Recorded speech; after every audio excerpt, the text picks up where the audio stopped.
Hey, what's up you guys, it's Connor, and today I'm going to be continuing my 2018 reading wrap-up with books 21 through 25. If you guys have missed any of my other wrap-ups from this year, I will leave them down in the description as a playlist, and you can check them out. But today, we're going to be talking about the next 5 books that I read. The 21st book that I read in 2018 is My Favorite Thing is Monsters by Emil Ferris. If you guys don't know, this was nominated for the BookTube SFF Awards in the graphic novel category, because it is indeed a graphic novel. It's a very thick one. This one follows 2 different timelines, really. It follows this main character named Karen, who is on the back. There's a mysterious death in Karen's apartment building, and Karen is an amateur detective and decides to take on the case and try to discover what happened surrounding this character's death. She's a young 12-year-old, maybe. I can't remember the exact age that she is, but she is queer and she's growing up in the 1960s, so that's an issue. And then it also follows the woman who was murdered, Anka, and it follows her in the 1930s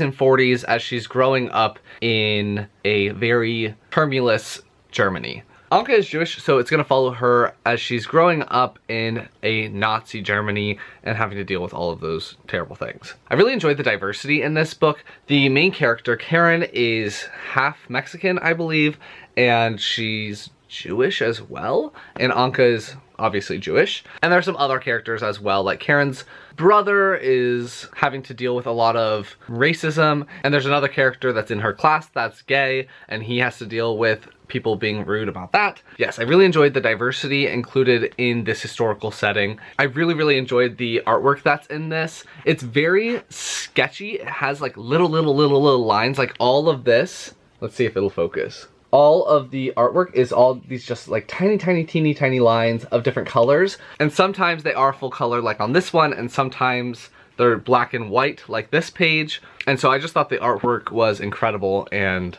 I really enjoyed it. It is crazy how Emil Ferris was paralyzed from getting the West Nile virus, I believe, and then had to really work to get her drawing ability back, and she created this. It's amazing. I enjoyed both timelines equally. I thought that really interesting things were happening in both. Anka's was just like heartbreaking because she has had a very rough life, and Karen is not having the greatest of lives either. Karen thinks that being human is the worst thing on the planet, and she just wants to be a monster so that she can live forever. She wants to be a werewolf specifically. So I thought it was really interesting that Karen is always drawn as a werewolf and other people around her are just drawn as regular humans. So I thought that her self-reflection and everything like that was really interesting. I also really enjoyed Karen's brother. Let's see if I can find a picture of him. There he is. So Darrow is the one that's having to deal with a lot of racism, and he's kind of down and out. And I really appreciated his character because he's not the greatest character ever. He does make a lot of mistakes, but he's trying to be a good brother and a good person. So I thought that he was really interesting. He's one of my favorite characters in this graphic novel series. And one last positive thing I'll say is that this has a lot of art history references. There's a ton of famous artwork that is reproduced in here and has something to do with the story. So I thought that was really cool. I'm not a huge art person, so I didn't get a lot of the references. Like I've never seen the original artwork of a lot of the ones that are put in here, so I didn't really know exactly what they were talking about. But I thought it was really cool that she did do that. One thing that I was expecting was I thought it was going to be a lot more monstrous, I guess. It's a contemporary graphic novel, and she just really loves monsters. So I thought it was going to actually have monsters in it because my favorite thing is monsters. But there isn't any real monsters in this. It's just personal monsters, personal demons, and the fact that Karen wants to be a werewolf. That's the monsters. And I wish that there was actually some science fiction fantasy elements in here. And the other thing about this is that it ends very abruptly. It's just like, boom, ending. I am eagerly awaiting the second book of this series, but the ending of this one is just like a dun dun dun moment, and then it's over. But yes, definitely recommend this one. I think I ended up giving this 4.5 stars. Next, I picked up Red Rising by Pierce Brown. I read this as an audiobook, and I think that the narrator did a very good job. I did a book review for this as well, and I'll leave that up in the card symbol and you can check it out. But it follows this main character, Darrow, who's a part of the lowest class in society. He doesn't even realize that he's being mistreated as much as he is until certain events happen, and then he's on a path for revenge and he's trying to take down the society. It's a dystopian science fiction human civilization. I thought this book had really great world building, and I really enjoyed the main character. I thought that he was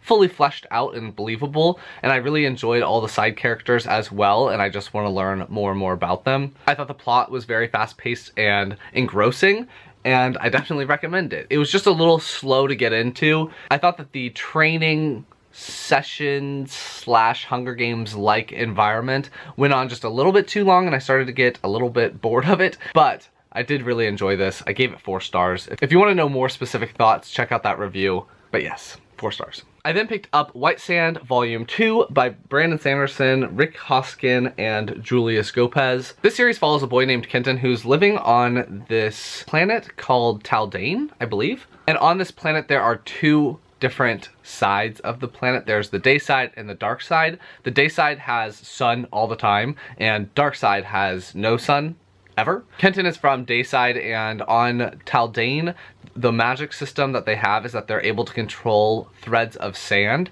Kenton is actually one of the weakest people that are able to do this. He can only control 1 strand of sand, and he has to figure out ways of accomplishing greater things and things that other people can do with just having 1 strand of sand that he can control. At the very beginning of the book, the Sandmasters are in trouble. People have not really enjoyed their presence for quite some time, and now people are trying to kind of get them out of society and get them out of power. And it's Kenton's goal to keep the Sandmasters relevant and keep them with some amount of power. But in this world, there are also groups of religious people that do not believe that the Sand Mastery magic is acceptable. They think it's heretical, and they want Kenton and the Sandmasters to be eliminated, so it's causing a lot of problems and everything like that. It also follows a couple of people from Darkside who come looking for the sand magic because they've heard about it, and they're hoping that it'll help fix things back in their countries. The artwork in this is very relevant to the environment that they're in. So when they're in the desert, it's a lot more muted. There's a lot of grays, light blues. There is some red, but it's not very vibrant. And when they're in an environment that is less desert-like, the colors start to be a lot more vibrant. So I really enjoy the coloring of this novel. The thing with the art is that at the beginning, it's one artist and it's very sketchy. It has a lot of stray lines and everything like that. And then towards the very end of the novel, it is very stereotypically comic book. Like, it's very modern, clean, bold lines. So the artwork changes drastically in this one. There's also not very much that happens in this. It's just Kenton going around and, I don't know, trying to survive. He's not really doing anything. Nothing really gets accomplished in this one. And I actually had a hard time getting back into this world. I had forgotten so much from the first volume that I could not remember who certain people were and what was happening, the countries and the different religious groups. There was just a lot of words that I didn't know the definition of, so it took me a while to get back into it, and I actually had to make a list to keep track so that I wouldn't get confused, because sometimes the names are quite similar to each other. So I enjoyed this one, but I didn't absolutely love it, so I ended up giving it 3 stars. After that, I picked up Braving the Wilderness by Brene Brown. This is the quest for true belonging and the courage to stand alone. I actually read this as an audiobook from my library, which I definitely recommend because Brene Brown reads it herself. If you guys don't know, Dr. Brene Brown researches different social feelings, I guess. I'm not sure how to describe it, but she researches things like shame and vulnerability and the effects that those have on people's lives and the roles that they play. And in this one, she's examining trust and belonging and true belonging and everything like that. I really enjoyed it. I thought it had a lot of really interesting things that she was exploring. You can definitely follow everything that she's talking about. It's not too scientific heavy or anything like that. It's just very real. Her delivery is very direct, and you're able to understand exactly what she wants to get across very easily. And in this book, she also addresses a lot of other things as well. This true belonging and the quest for true belonging and the courage to stand on your own really is about belonging to yourself and keeping yourself mentally healthy, I guess. Braving is an acronym for surviving in the wilderness, being able to stand on your own and feeling confident about yourself and feeling like you belong anywhere and nowhere. B is boundaries, setting up boundaries and respecting those, not going into situations that are going to be going against being true to yourself. Reliability, did you do what you said you were going to do? Accountability, being accountable for what you do and what you say. Owning up to your faults and apologizing for it and trying to do better. V is for vault. So did you respect the vault? Keeping secrets that you're not supposed to share with other people, as well as not sharing too much. I is for integrity. N is for did I ask for what I needed? Was I non-judgmental about needing help? And G, was I generous towards myself? There's also some guides and everything to being a good person and braving the wilderness. Like, people are hard to hate close up, move in. 2, speak truth to bullshit, be civil. 3, hold hands with strangers. And 4, strong back, soft front, wild heart. And I just really enjoyed it. I ended up giving this 4 stars. I definitely think that it's one of those books that can reset how you think about your own life and think about how you're acting on a day-to-day basis and how you're interacting with people.